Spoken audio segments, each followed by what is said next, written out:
നീ ഒരാളെ ആത്മാർത്ഥമായി സ്നേഹിക്കുകയും അതേ ആത്മാർത്ഥതയോടെ നീ സ്നേഹിക്കപ്പെടുകയും ചെയ്തിട്ടുണ്ടോ? ഉണ്ടെങ്കിൽ ഭാഗ്യസിദ്ധി ലഭിച്ച വ്യക്തികളിൽ ഒരാളായി നിനക്കും സ്ഥാനമുണ്ടാകും. അവിടെ നിങ്ങളുടെ എല്ലാ പ്രതിസന്ധികളുടെയും വലുപ്പം കുറഞ്ഞിരിക്കും. ഒരാൾക്ക് ചെയ്യാൻ സാധിക്കില്ലെന്ന് കരുതുന്ന കഠിനമായ പല പ്രവൃത്തികളും സ്നേഹത്തിന്റെ പിന്തുണയോടെ പ്രാവർത്തികമാക്കാൻ സാധിക്കും.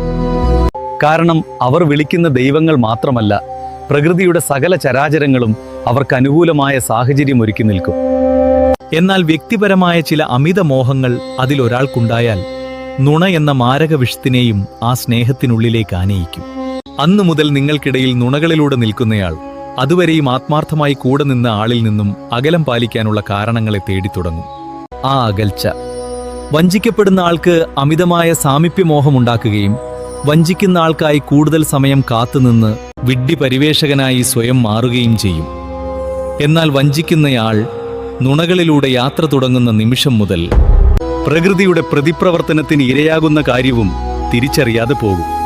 വിശ്വാസം ചൂഷണം ചെയ്ത് അയാൾ പറഞ്ഞു നിന്ന ഓരോ നുണകളും അയാൾക്ക് നേരെ തന്നെ വന്നു ചേരുന്ന ഒരു സാഹചര്യത്തിലേക്ക് എത്തിച്ചേർക്കും. ആ സാഹചര്യത്തിന്റെ തുടക്കത്തിൽ തന്നെ നുണകളിലൂടെ ചേർത്തവർ അപ്രത്യക്ഷമാകും. കൂടാതെ ധർമ്മത്തിനൊപ്പം നിൽക്കുന്ന ദൈവങ്ങളും അവരെ കൈയൊഴിയും. കാരണം അവർ ചതിക്കപ്പെട്ട ആളിനെ പുനരധിവസിപ്പിക്കുന്ന തിരക്കിലായിരിക്കും. അതിനാൽ നിങ്ങൾ സ്നേഹത്തിന്റെ വഴി തിരഞ്ഞെടുക്കുമ്പോൾ ഒരേ വഴിയിലൂടെ മുന്നേറുക. നിങ്ങളുടെ എല്ലാ പ്രതിസന്ധികളെയും മറികടക്കാൻ ആ സ്നേഹത്തിന് കഴിയും.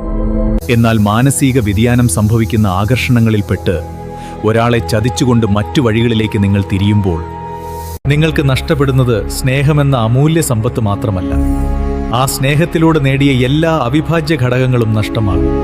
ഓം നമഃ ശിവായ.